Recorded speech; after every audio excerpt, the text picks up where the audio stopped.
Okay, so today we are diving into something I think pretty much everyone can relate to. It's all about how to keep our focus and really the quality of our prayer high.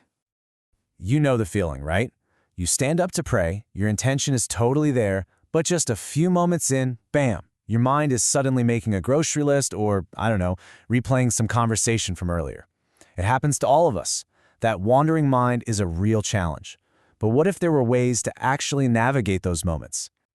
So, the source material for this whole discussion gives us this absolutely fantastic metaphor to work with. I want you to picture this. Your prayer, it's like a ship on a journey. And you're the captain.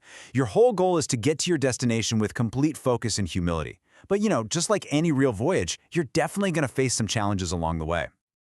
So, here's our game plan, our navigation chart, if you will. We're going to start with the small stuff, the minor course corrections for things that might weaken your prayer. Then, we'll get into the big ones, the man overboard scenarios that can totally invalidate it. After that, we'll talk about how to handle those sudden storms, when the unexpected happens. And we'll wrap it all up by thinking about your own spiritual journey. All right, first up, let's talk about those small drifts. In Arabic, they're called makruhat, which basically means disliked acts. Now, these aren't things that are going to sink the ship, not at all, but they do kind of push it slightly off course. They chip away at the quality and humility of your prayer, and as the captain, you'll want to correct them. And to make this a whole lot easier to remember, the source actually breaks these disliked acts down into three main groups. You've got your fidgeting and general restlessness, then there's improper posture and actions, and finally, all those distractions that just pull your focus away. So that first category is all about restlessness. Constantly messing with your clothes, cracking your knuckles, just kind of fidgeting around. These things might feel super minor, but they're really outward signs that there's a lack of inner stillness, a lack of that deep reverence we're aiming for. And this is so powerful. This statement right here directly links our inner spiritual state with what we're doing on the outside, with our bodies. A calm, focused heart just naturally leads to calm, focused limbs. It's almost like a diagnostic tool, right? A way to check in on our own humility. Okay, let's get specific. Here's an example of an improper posture, al-tahasur. This just means placing your hand on your hip. So why is that disliked? Well, because it's a posture of ease, maybe even a little bit of arrogance, and it takes away from that prescribed, humble stance of having your hands folded.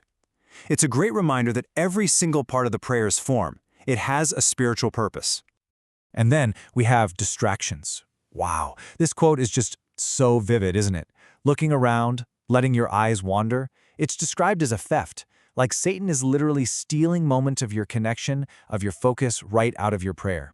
It just totally reframes it, doesn't it? It's not just a simple lapse in concentration, it's a spiritual weak spot we really need to guard.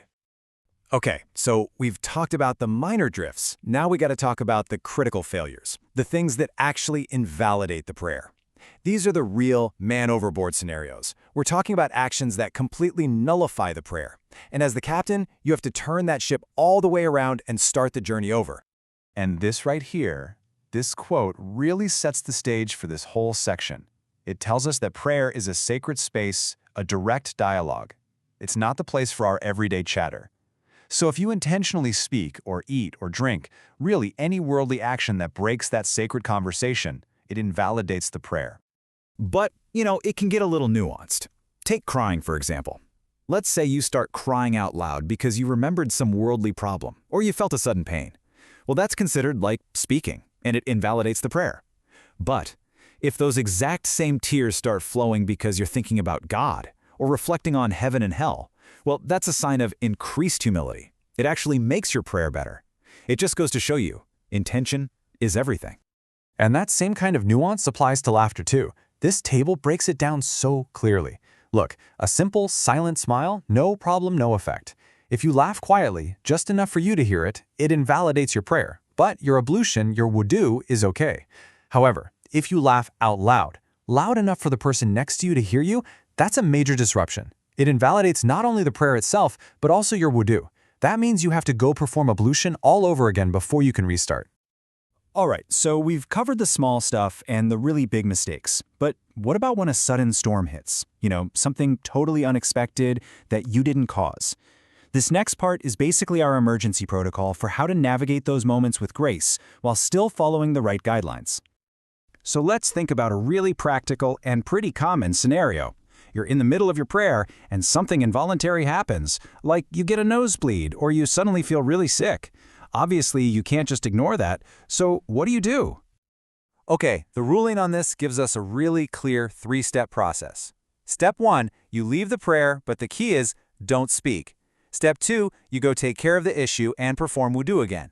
And step 3, you come back and get this, you can continue your prayer right from where you left off.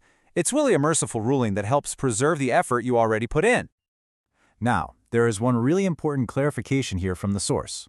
While you are allowed to continue from where you left off, the preferred action, the spiritually better thing to do, is actually to restart the prayer from the beginning. Why? Well, it's just to make sure your focus is 100% there and to avoid getting into any potential scholarly disagreements. Okay, here's another storm I think every single one of us has sailed through. You're deep in your prayer, and all of a sudden that thought pops into your head. Wait, was that the 3rd rakah or the 4th? That doubt can just totally wreck your focus. So, what's the right way to handle it? The guidance here is actually super practical because it addresses a few different situations.